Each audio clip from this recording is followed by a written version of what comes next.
The last topic is importance of coordination. Why we need coordination? First is growth in size. आपको पता होगा कि हर organisation ये चाहता है कि हमें प्रॉफिट इंक्रीज़ हो. प्रॉफिट के साथ साथ वो चाहेगा कि ऑर्गेनाइजेशन की साइज़ भी इंक्रीज़ हो. ऑर्गेनाइजेशन की साइज़ जैसे जैसे इंक्रीज़ होगी वैसे उनको मशीन्स की, उनको मटेरियल्स की, सबसे मोस्ट इम्पॉर्टेंट उनको एम्प्लॉयज़ और वर्कर्स की ज़रूरत होगी. नए नए एम्प्लॉयज़ आएंगे, वो जैसे साइज़ बड़ा होगा वैसे एम्प्लॉयज़ भी ज़्यादा उनके एम्प्लॉयज़ के नंबर्स भी इंक्रीज़ होंगे. अलग अलग एम्प्लॉयज़ अलग अलग बैकग्राउंड से आते हैं, उनके अलग अलग नेचर होता है, काम करने की तरीका होता है, उनकी अलग अलग हैबिट्स होती हैं. अब इन अलग अलग पर्सन को एक तरह से कोऑर्डिनेट करके एक टास्क में लेके आना, एक टारगेट के लिए करना, आपस में एक दूसरों से कोऑर्डिनेट करवाना, एक दूसरे से एडजस्ट करवाना, ये ज़रूरी है. इसलिए कि जब अलग अलग लोग रहेंगे, अलग अलग तरीके से काम करेंगे तो हो सकता है some peoples will get the organization goals and some will not. तो इन्हीं पर्सन्स को आपस में कोऑर्डिनेट करने के लिए, ताकि वो एक कॉमन गोल के लिए वर्क करें, इसीलिए हम कोऑर्डिनेशन को अप्लाई करते हैं. Next is functional differentiation. अभी हमने यहाँ बात किया कि अलग अलग लोग आएंगे, अलग अलग बैकग्राउंड से आएंगे. अब हम यहाँ बात करते हैं वो अलग अलग पर्सन जो इंडस्ट्रीज़ में ऑर्गेनाइजेशन में इंक्लूड होंगे, वो किसी ना किसी डिपार्टमेंट में इंक्लूड होंगे. अब यहाँ हम डिपार्टमेंट की बात करेंगे कि अलग अलग डिपार्टमेंट्स के अलग अलग अपना नेचर ऑफ वर्क होता है, अलग अलग डिविजन्स होते हैं, सेक्शंस होते हैं, अलग अलग काम करने का तरीका होता है, उनके अलग अलग अपने इंटरेस्ट होते हैं और गोल्स होते हैं. किसी डिपार्टमेंट का काम करने का कुछ तरीका होता है और किसी डिपार्टमेंट में कुछ लोग होते हैं, उनका काम करने का तरीका अलग होता है.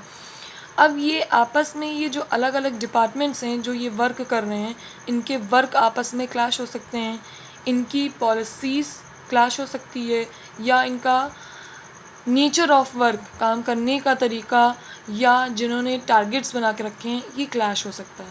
तो ये आपस में डिपार्टमेंट्स में ये क्लैशेस जो हो रहे हैं, इससे मिसअंडरस्टैंडिंग जो क्रिएट हो रही है, या अलग अलग गोल्स पे डिपार्टमेंट्स जो वर्क कर रहे हैं, ये ना हो सके, इसीलिए अलग अलग डिपार्टमेंट्स को एक ग्रुप में लेके आना ये ज़रूरी है, ताकि वो ग्रुप, सारे डिपार्टमेंट्स का जो ग्रुप बना है, वो ग्रुप अल्टीमेटली ऑर्गेनाइजेशन की गोल्स के लिए, अल्टीमेट गोल्स के लिए वर्क कर सके.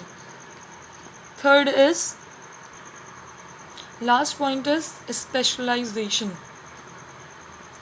आपको ये मालूम होगा कि जिस तरह से ऑर्गेनाइजेशन का साइज़ बढ़ता है, जिस तरह से ऑर्गेनाइजेशन प्रॉफिट के टूवर्ड्स बढ़ती है, तो वो न्यू टेक्नोलॉजीज़ या मॉडर्न टेक्नोलॉजीज़ को अडॉप्ट करती है.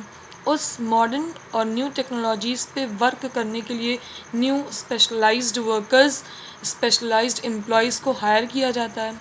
अब वो स्पेशलाइज्ड वर्कर्स जो हैं, वो ये सोचते हैं कि इस टेक्नोलॉजी पे हम ही वर्क कर सकते हैं, क्योंकि हम मॉडर्न टेक्नोलॉजी को हायर पे वर्क करने वाले हैं, उनको ऑपरेट करने वाले हैं. हमें किसी के सजेशंस की या एडवाइस की ज़रूरत नहीं है, क्योंकि हम न्यू मॉडर्न स्पेशलाइज्ड पर्सन या वर्कर्स हैं.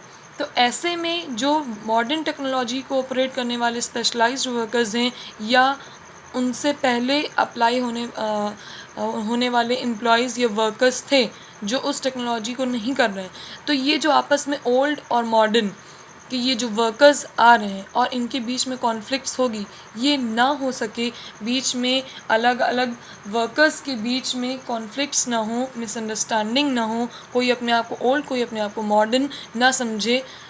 इस वजह से ये हम कोऑर्डिनेशन को अप्लाई करते हैं अपने ऑर्गेनाइजेशन में. अब यहाँ आपका चैप्टर कंप्लीट हो गया है, रिवीजन. इस चैप्टर से रिलेटेड जितनी भी केस स्टडीज़ आपको अलग अलग बुक्स में मिले, उसको सॉल्व करिए, और कोई प्रॉब्लम आए तो यू कैन आस्क मी.